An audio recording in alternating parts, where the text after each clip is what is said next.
As luzes da grande cidade nunca se apagam de verdade. Mas quando a noite avança pelas ruas calmas, um silêncio pesado toma conta dos grandes prédios de vidro. É nesse momento em que a maioria das pessoas está descansando em suas camas confortáveis que o trabalho de quem mantém o mundo funcionando de verdade começa. Nas imensas salas de reunião, onde decisões de muitos milhões são tomadas durante o dia, restam apenas os ecos dos passos cansados e a esperança de um amanhã melhor para quem limpa o chão. É exatamente nesse cenário de solidão e silêncio que os destinos mais improváveis se cruzam, transformando vidas de maneira permanente. Antes de seguirmos em frente com essa incrível história, deixe o seu gostei, inscreva-se no canal e ative o sininho de notificações para não perder os próximos vídeos. Ana Clara dos Santos conhecia muito bem a força daquele silêncio da noite. Com seus 32 anos de idade, ela já tinha enfrentado mais tempestades na vida do que muitas pessoas idosas. Ela era uma mulher extremamente simples, muito batalhadora e dona de uma honestidade que carregava como seu maior tesouro. Todos os dias, ela deixava sua humilde casa na periferia de São Paulo e seguia em direção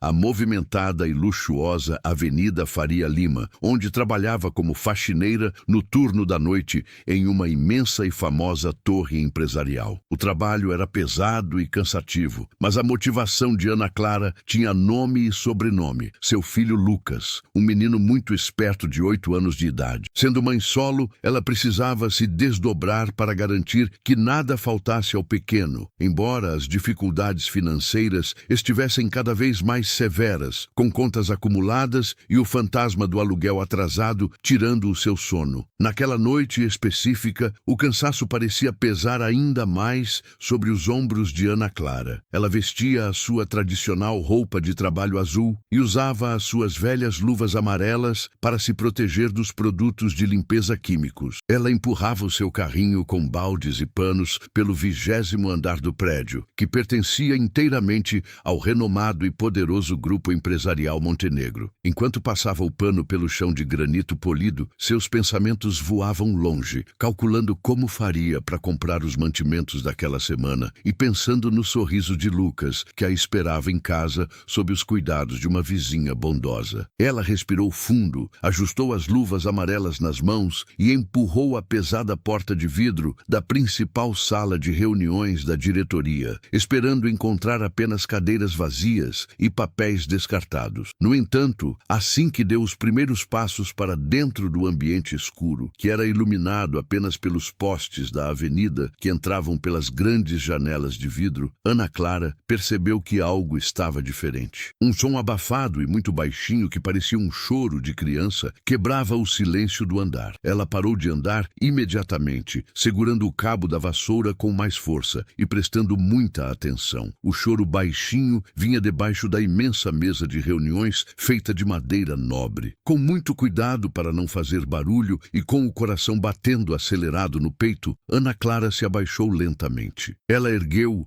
a longa toalha de tecido escuro que cobria a mesa e ficou completamente paralisada com o que viu ali no chão. Escondidas no escuro e encolhidas uma contra a outra, estavam duas lindas garotinhas de apenas 6 anos de idade. Elas choravam muito, com os rostos molhados de lágrimas e os corpinhos tremendo de puro medo e solidão. Eram Valentina e Antonella, as filhas gêmeas de Eduardo Montenegro, o dono de todo aquele império. As crianças tinham sido deixadas ali no escritório pelo pai, que estava atolado em reuniões de negócios intermináveis, e por causa do medo do escuro e da saudade, resolveram se esconder debaixo da mesa. O instinto materno de Ana Clara falou muito mais alto do que qualquer regra da empresa. Sem hesitar, ela largou o material de limpeza, ajoelhou-se no chão frio e estendeu as mãos, aproximando-se com extrema doçura. Ela começou a conversar com as garotinhas usando um tom de voz muito suave, calmo e acolhedor, tentando passar toda a segurança que elas precisavam naquele momento de pavor. Ana Clara tirou as suas luvas amarelas para poder tocar a pele das crianças com suavidade, limpando as lágrimas dos rostinhos de Valentina e Antonella. Ela disse que tudo ficaria bem e que elas estavam seguras agora. Quando as duas gêmeas ergueram os olhos e olharam fixamente para o rosto de Ana Clara, o choro delas parou de repente, como se um passe de mágica tivesse acontecido naquela sala escura. As duas meninas arregalaram os olhos e os seus corações infantis dispararam. Elas ficaram completamente chocadas com a semelhança física inacreditável de Ana Clara com a falecida mãe delas, Juliana, que tinha partido daquele mundo muito cedo, deixando um vazio imenso. Diante daquela imagem que parecia um milagre, Valentina e Antonella não pensaram em mais nada e se jogaram nos braços de Ana Clara, abraçando o pescoço da faxineira com um desespero comovente e gritando bem alto a palavra mamãe várias vezes seguidas. Ana Clara ficou totalmente sem reação, sentindo o calor daqueles abraços apertados e sem entender o motivo de ser chamada daquela forma por crianças que nunca tinha visto na vida. Ela apenas continuou acolhendo as duas em seu colo, ninando os corpinhos das meninas e tentando acalmá-las, enquanto elas repetiam que a mamãe tinha finalmente voltado para buscá-las. Foi exatamente nesse instante de pura emoção e confusão que, apesar da porta da sala de reuniões, se abriu de forma abrupta, inundando o ambiente com a luz forte do corredor. Eduardo Montenegro entrou no recinto a passos largos e firmes. Ele era o coprotagonista de toda essa jornada, um homem milionário muito sério, conhecido no mundo dos negócios por ser extremamente frio e gélido com as pessoas ao seu redor. Desde a perda precoce de sua amada esposa Juliana, Eduardo tinha se fechado completamente para o mundo e focado toda a sua energia vital nos negócios da empresa para tentar aplacar a dor do luto que destruía o seu coração por dentro. Como fazia rigorosamente todos os dias de sua vida, ele estava vestindo um terno preto impecável, muito bem alinhado, que aumentava ainda mais a sua postura de homem poderoso e inalcançável. Mas toda aquela armadura de gelo desmoronou em segundos quando ele flagrou a cena que acontecia debaixo da sua mesa de reuniões. O milionário parou no lugar, olhando com os olhos arregalados para a funcionária que usava a roupa de trabalho azul e que segurava as suas filhas gêmeas de 6 anos no colo. Eduardo sentiu o seu sangue congelar nas veias ao fixar o olhar no rosto de Ana Clara. A semelhança dela com Juliana era algo simplesmente perturbador, assustador e inexplicável. Era como se ele estivesse vendo um fantasma da sua falecida esposa bem ali na sua frente, vestida com trajes simples de limpeza. Ao mesmo tempo, ele viu o apego imediato e inconsolável de suas filhas àquela mulher, algo que nunca tinha acontecido com nenhuma das dezenas de babás caras que ele já tinha contratado e que as meninas sempre rejeitavam com gritos e choros. Valentina e Antonella choravam e se agarravam ao uniforme azul de Ana Clara, recusando-se terminantemente a soltar a mulher. Diante daquela situação totalmente fora do comum e movido por uma decisão impetuosa que surpreendeu até a si mesmo, Eduardo Montenegro respirou fundo e tomou uma atitude drástica. Ele se aproximou, pediu para falar com Ana Clara e informou que estava rescindindo o contrato de trabalho terceirizado que ela mantinha com a empresa de limpeza naquele exato momento. Mas ele não estava demitindo a mulher para colocá-la na rua. Muito pelo contrário. Ele fez uma proposta financeira irrecusável e a contratou imediatamente como funcionária particular da sua família. Ele explicou que suas filhas precisavam daquela presença e que ela passaria a morar e trabalhar cuidando das meninas na imensa e luxuosa mansão da família Montenegro, localizada no sofisticado bairro do Morumbi. Ana Clara ficou muito assustada com a velocidade das coisas, mas quando pensou nas suas imensas dificuldades financeiras e na oportunidade de dar uma vida digna para o seu filho Lucas, ela aceitou o emprego com o coração cheio de esperança. Ficou combinado que Ana Clara e seu filho Lucas se mudariam para a ala de serviço da imensa imensa propriedade no dia seguinte. E assim aconteceu de forma muito rápida. Logo nas primeiras horas da manhã, o Sr. Osvaldo,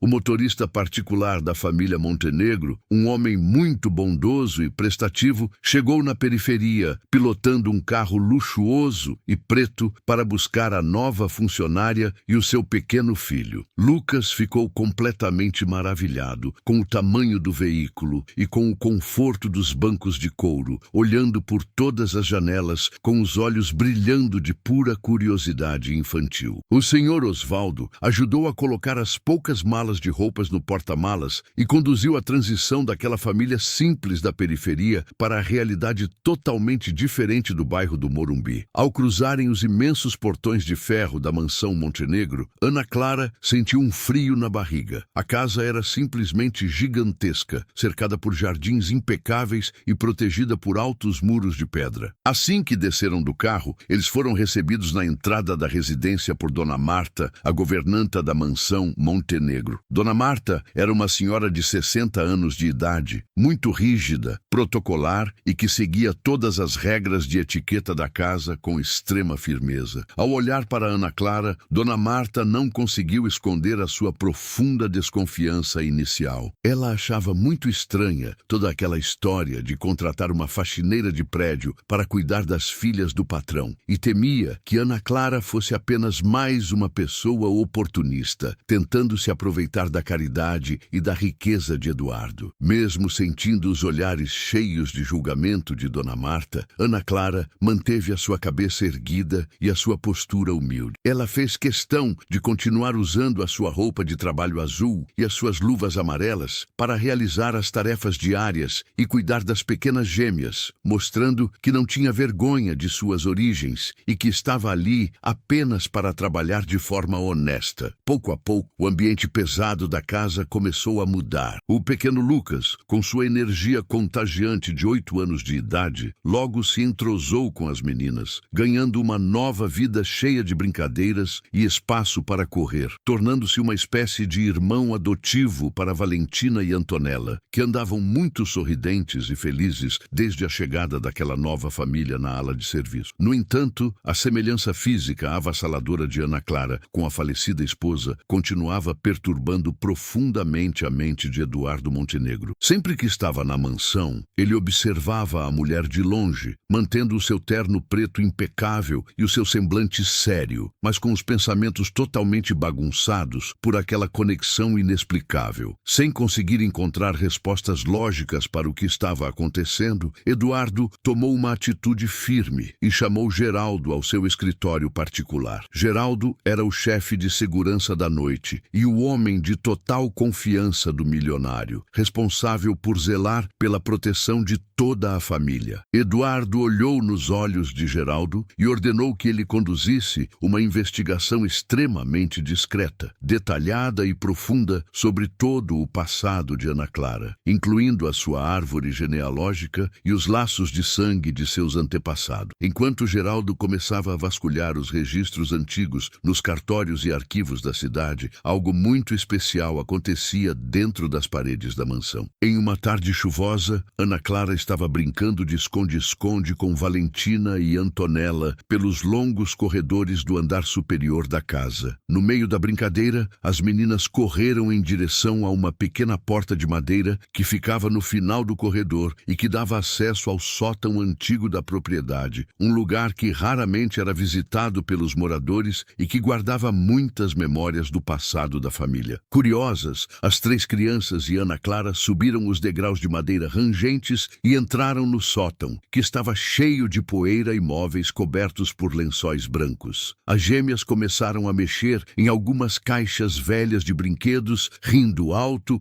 e se divertindo com a novidade. Ana Clara caminhou até o canto mais escuro do sótão, perto de uma pequena janela circular, por onde entrava um feixe de luz fraco. Foi ali, escondida atrás de um grande espelho antigo, que ela avistou uma caixa metálica retangular, com detalhes em relevo e trancada por um cadeado antigo de metal escuro. Ao se aproximar daquela caixa, Ana Clara sentiu uma sensação muito estranha percorrer todo o seu corpo, uma mistura de arrepio na espinha com uma intuição extremamente poderosa de que precisava abrir aquele objeto de qualquer maneira. Movida por esse sentimento incontrolável, ela se ajoelhou na poeira do chão e começou a procurar por perto algo que pudesse servir para abrir a tranca. Depois de alguns minutos procurando com paciência, ela encontrou uma pequena chave de metal dourado escondida dentro de um vaso de porcelana quebrado que estava logo ao lado. Com as mãos trêmulas de pura ansiedade, Ana Clara colocou a chave no cadeado da caixa metálica. Para a sua surpresa, a chave girou perfeitamente com um estalo seco e a tampa de metal se abriu lentamente. Dentro da caixa não havia joias ou moedas de ouro, mas sim algo muito mais valioso para a história daquela família. Havia um caderno antigo com capa de couro desgastada pelo tempo e folhas amareladas. Era o diário secreto de Juliana, a falecida esposa de Eduardo. Com o coração batendo tão forte que parecia que ia sair pelo peito, Ana Clara começou a folhear as páginas daquele diário, lendo as palavras escritas com uma caligrafia elegante e carregada de sentimentos profundos. À medida que seus olhos passavam pelas linhas escritas por Juliana anos atrás, uma verdade avassaladora e completamente chocante começou a se desenhar diante de seus olhos, mudando para sempre tudo o que ela sabia sobre a sua própria existência e sobre o seu passado familiar. Paralelamente à descoberta no sótão, os resultados das investigações discretas conduzidas por Geraldo chegaram até as mãos de Eduardo Montenegro em seu escritório. O chefe de segurança tinha conseguido acesso a documentos antigos da fábrica de tecidos que pertenceu ao falecido patriarca da família, o senhor Alberto Montenegro. Ao cruzar os dados dos relatórios de Geraldo com os relatos emocionados e cheios de dor que Juliana tinha deixado registrados em seu diário secreto, as peças daquele quebra-cabeça do passado finalmente se encaixaram de forma perfeita e definitiva. A verdade que veio à tona era algo capaz de abalar as estruturas de todo o Império Montenegro. O diário secreto e os documentos provavam que a falecida Juliana e a falecida mãe de Ana Clara, uma mulher chamada Maria dos Santos, que no passado tinha trabalhado como uma simples costureira na fábrica de tecidos da família, eram na verdade irmãs biológicas legítimas. As duas tinham sido separadas de forma cruel no passado por causa de uma adoção totalmente ilegal e criminosa, que foi rigidamente orquestrada e abafada pelo falecido patriarca Alberto Montenegro. O velho ricaço tinha feito tudo aquilo para evitar um grande escândalo social que pudesse manchar o nome de sua tradicional família na alta sociedade da época, já que uma das filhas era fruto de um relacionamento proibido. Aquela revelação surpreendente explicava de uma vez por todas a conexão de sangue instantânea, o amor puro e a semelhança física extraordinária que tanto tinha impressionado as filhas gêmeas de Eduardo logo no primeiro encontro na torre empresarial. Ana Clara dos Santos não era apenas uma funcionária qualquer que tinha aparecido por acaso na vida deles. Ela era, na verdade, a prima legítima e de sangue da falecida Juliana e carregava em suas veias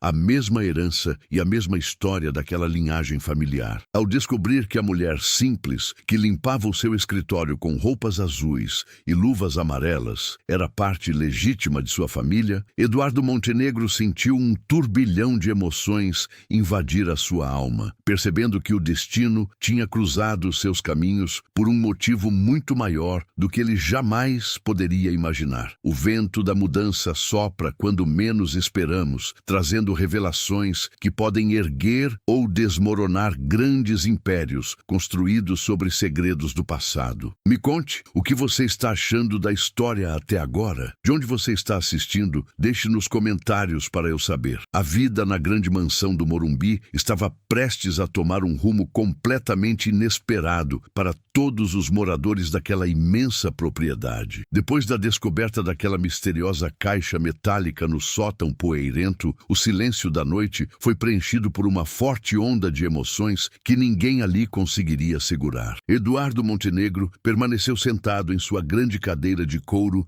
no escritório principal, olhando fixamente para as páginas amareladas do diário secreto de sua falecida esposa Juliana. Ao seu lado, a fiel funcionária Ana Clara dos Santos não conseguia conter as lágrimas que escorriam por seu rosto, enquanto tentava processar a notícia avassaladora de que sua falecida mãe, Maria dos Santos, era irmã legítima da antiga patroa daquela casa. Geraldo, o chefe de segurança da noite e homem de total confiança do milionário, mantinha uma postura firme e respeitosa ao apresentar os relatórios e as certidões antigas que comprovavam toda a farsa histórica armada pelo antigo patriarca da família para esconder aquela união do resto do mundo. A revelação trouxe um novo significado para a semelhança física impressionante que tinha unido Ana Clara e as pequenas gêmeas logo no primeiro encontro. A comoção foi tanta que até mesmo a rígida e protocolar Dona Marta, a governanta de 60 anos de idade que controlava cada detalhe da rotina da mansão com mãos de ferro, acabou amolecendo o seu coração de forma definitiva. Ao ver a dor genuína de Ana Clara e a forma carinhosa com que ela consolava o pequeno Lucas, seu filho de 8 anos de idade, que tentava entender o que estava acontecendo, Dona Marta aproximou-se lentamente. Com os olhos marejados, a governanta pediu desculpas sinceras por todas as suas desconfianças iniciais e por ter julgado aquela mulher trabalhadora de forma tão errada e precipitada. Ela declarou que, a partir daquele momento, Ana Clara e seu filho seriam tratados com o máximo respeito e carinho que mereciam por fazerem parte daquela linhagem. Enquanto a paz parecia finalmente se aproximar da ala de serviço, uma terrível tempestade de ganância e maldade estava se formando do lado de fora dos imensos portões de ferro da propriedade. Priscila Montenegro, a ambiciosa prima de Eduardo, que já tinha completado seus 45 anos de idade, não estava disposta a perder o controle dos negócios da família para uma pessoa que considerava inferior. Ela cobiçava desesperadamente a presidência do grande grupo empresarial e via a proximidade de Ana Clara como uma grave ameaça aos seus planos de poder absoluto. Sem avisar ninguém, Priscila invadiu a mansão Montenegro no meio da tarde, caminhando a passos largos e barulhentos pelos tapetes caros da imensa sala de estar com seus sapatos de salto alto. Ao encontrar Ana Clara, que estava ajudando a organizar os brinquedos das pequenas gêmeas Valentina e Antonella, as duas meninas de 6 anos de idade, Priscila soltou toda a sua fúria e preconceito. Ela começou a gritar insultos terríveis, humilhando Ana Clara por causa de suas roupas simples de trabalho e dizendo que ela não passava de uma mendiga oportunista que estava se aproveitando da fragilidade de um homem viúvo. Ana Clara estava vestindo a sua tradicional roupa de trabalho azul e usava as suas luvas amarelas nas mãos, mantendo a calma e a dignidade diante de tanta agressividade gratuita. Priscila não parou por ali e apontou o dedo na direção de Eduardo, que tinha acabado de entrar no recinto ao ouvir a gritaria que quebrava o silêncio da casa. A vilã ameaçou destituir o milionário de seu cargo de presidente perante o conselho de administração da empresa, alegando abertamente que ele sofria de total incapacidade mental por abrigar e dar privilégios para uma simples funcionária da limpeza dentro de sua própria residência. Eduardo Montenegro, vestindo seu impecável terno preto, que sempre realçava a sua postura séria e inabalável, deu um passo à frente com os olhos faiscando de indignação. Sua voz ecoou pelo ambiente de forma extremamente firme, fria e gélida, cortando o arame farpado das ameaças de sua prima. Ele caminhou até a sua mesa de centro, pegou uma pasta de couro escura e jogou os papéis diretamente na frente de Priscila. Eduardo revelou que as investigações de Geraldo não tinham descoberto apenas o passado de Ana Clara, mas também todas as movimentações financeiras ilegais e as contas secretas que Priscila mantinha escondidas em vários países do exterior para desviar dinheiro do grupo empresarial. O milionário deixou claro que se ela ousasse falar mais uma palavra ofensiva contra Ana Clara ou tentasse qualquer ação no conselho, ele entregaria todas as provas diretamente para as autoridades federais, destruindo a carreira e e a liberdade dela para sempre. Trêmula de puro ódio e com o rosto pálido de medo, Priscila deu as costas e saiu apressada da mansão, prometendo que aquela história não terminaria daquela forma. Disposto a fazer justiça de forma definitiva e limpar a memória de Juliana e de Maria dos Santos, Eduardo Montenegro tomou a decisão de convocar uma reunião extraordinária de emergência com todo o Conselho de Administração e os principais veículos de imprensa da cidade. O encontro foi marcado para acontecer no topo da luxuosa torre empresarial na Avenida Faria Lima, o mesmo local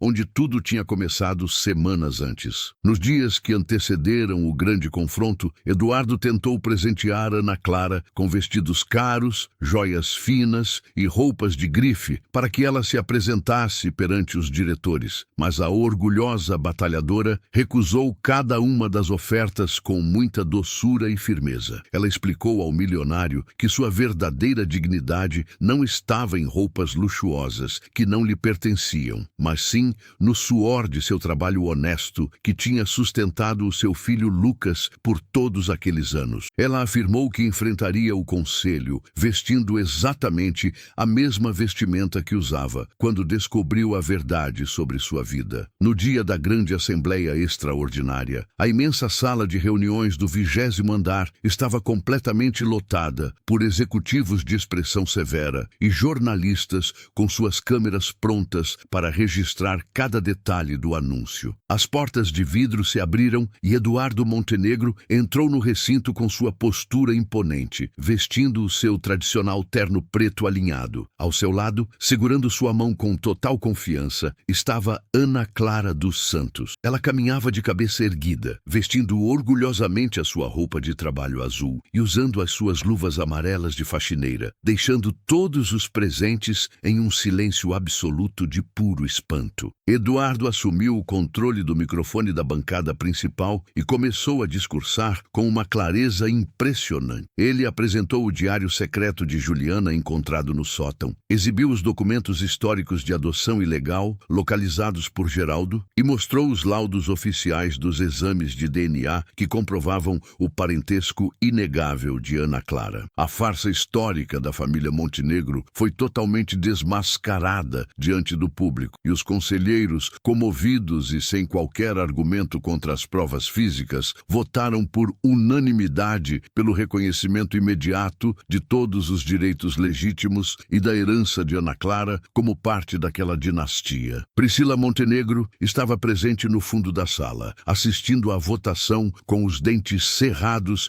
e vendo todo o seu plano de assumir o poder absoluto escapar por entre os seus dedos de forma irreversível. Desesperada ao perceber que tinha perdido toda a sua influência e que seria desmascarada por seus crimes financeiros, a vilã perdeu completamente o controle de suas faculdades mentais e agiu por puro impulso de vingança. Em um movimento rápido e violentamente desesperado, ela correu em direção à mesa principal e tentou agredir Ana Clara fisicamente, avançando com as unhas afiadas para arrancar o diário de Juliana, que estava sob os cuidados da faxineira. Os seguranças da empresa agiram com muita rapidez e conseguiram conter os braços da agressora antes que ela pudesse causar qualquer ferimento. No entanto, em um momento de distração coletiva, enquanto os repórteres tentavam fotografar a cena, Priscila desferiu um forte empurrão contra um dos guardas, conseguiu se soltar e correu desesperadamente em direção às portas de serviço que davam acesso aos elevadores exclusivos do edifício. A mulher, cheia de ódio, desceu em alta velocidade até o subsolo mais profundo da imensa torre comercial, um lugar restrito e perigoso, onde ficavam armazenadas todas as máquinas pesadas e os sistemas elétricos que mantinham o prédio em funcionamento. Priscila trancou-se por dentro da sala de controle central do edifício, um ambiente blindado e repleto de painéis eletrônicos de alta voltagem. Usando o sistema de alto-falantes internos da torre, a voz descontrolada de Priscila ecoou por todos os andares, ameaçando causar um desastre elétrico catastrófico, desligando os geradores principais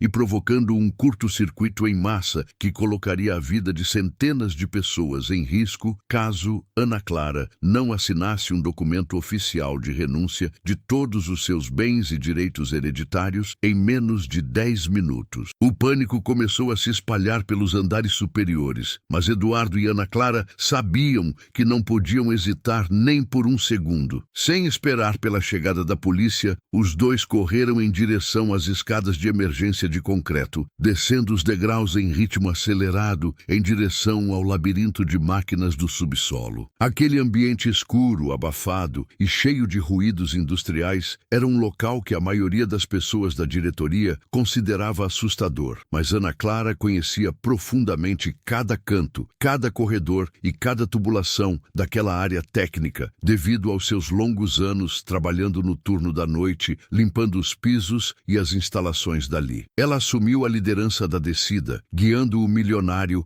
através da escuridão e dos canos de vapor com uma agilidade impressionante. No meio do caminho pelo corredor principal do subsolo, Ana Clara avistou uma grande vassoura industrial de cabo de madeira forte encostada perto de um armário de ferramentas. Sem pensar duas vezes, ela segurou o objeto com firmeza, usando as suas luvas amarelas, sabendo que precisaria de alguma defesa contra a loucura de sua adversária. Eles chegaram até a porta da sala de controle central e viram através do vidro reforçado que Priscila estava do lado de dentro, com os olhos arregalados de loucura e empunhando uma pesada barra de ferro que tinha encontrado no chão da oficina técnica. A vilã estava prestes a puxar a alavanca do disjuntor principal de alta voltagem que causaria a destruição dos sistemas elétricos do prédio. Valendo-se de seu conhecimento detalhado das instalações do subsolo, Ana Clara indicou para Eduardo uma pequena escotilha de manutenção traseira que costumava ficar destrancada para a passagem dos funcionários da limpeza técnica. Eduardo empurrou a abertura com força e os dois invadiram o recinto blindado bem no momento em que Priscila se virava com a barra de ferro levantada para atacá-los. Priscila desferiu um golpe violento na direção de Eduardo, mas o milionário conseguiu se esquivar a tempo, embora o impacto da barra de ferro contra a parede de metal tenha soltado faíscas assustadoras. Foi nesse momento de distração da vilã que Ana Clara agiu com uma coragem admirável. Movendo-se com rapidez pelo espaço apertado entre os painéis elétricos, ela usou o longo cabo da vassoura industrial para desviar o próximo golpe de Priscila, bloqueando os movimentos da agressora com muita precisão técnica. Com um movimento firme, certeiro e ágil, Ana Clara utilizou a base da vassoura para atingir o pulso de Priscila, fazendo com que a pesada barra de ferro caísse no chão com um barulho estridente. Antes que a vilã pudesse tentar recuperar a arma ou correr em direção aos botões de emergência, Eduardo Montenegro aproveitou a oportunidade criada pela ação de Ana Clara, avançou com determinação e utilizou sua força física para imobilizar Priscila por completo, segurando seus braços contra as costas. Poucos minutos depois, Geraldo e os policiais que tinham sido acionados invadiram a sala de controle, algemaram a mulher descontrolada e a conduziram sob forte custódia para uma clínica psiquiátrica especializada, onde ela permaneceria internada sob vigilância judicial, para responder por todos os seus crimes terríveis contra a segurança pública e o patrimônio da família. Antes de irmos para o emocionante desfecho desta jornada de superação e verdade, quero fazer um convite muito especial para você que nos acompanhou até este momento tão marcante. Se você se emocionou com a vitória da justiça e a força de Ana Clara, não se esqueça de se inscrever no canal agora mesmo e ativar o sininho de notificações para receber todas as nossas próximas produções em primeira mão. Compartilhe este vídeo com seus amigos e familiares nas redes sociais para que mais pessoas conheçam essa linda lição de vida. Deixe o seu gostei se você torceu pela felicidade dessa família E claro, escreva um comentário detalhado contando o que você achou de toda a história até agora e o que você espera para o grande final que está prestes a acontecer. Com a paz finalmente restabelecida e os corações curados de todas as mentiras e dores do passado, a rotina dentro da imensa mansão do Morumbi ganhou uma cor totalmente nova, vibrante e cheia de uma alegria que nunca tinha existido por ali antes. Ana Clara dos Santos assumiu com muita dedicação, amor e responsabilidade o cargo de diretora da recém-criada Fundação Maria e Juliana, um lindo e ambicioso projeto social totalmente idealizado por ela e financiado pelo Grupo Montenegro, voltado exclusivamente para fornecer bolsas de estudo completas, cursos de capacitação e assistência médica para os filhos de todos os funcionários invisíveis que cuidavam da limpeza, da segurança e da manutenção dos grandes prédios empresariais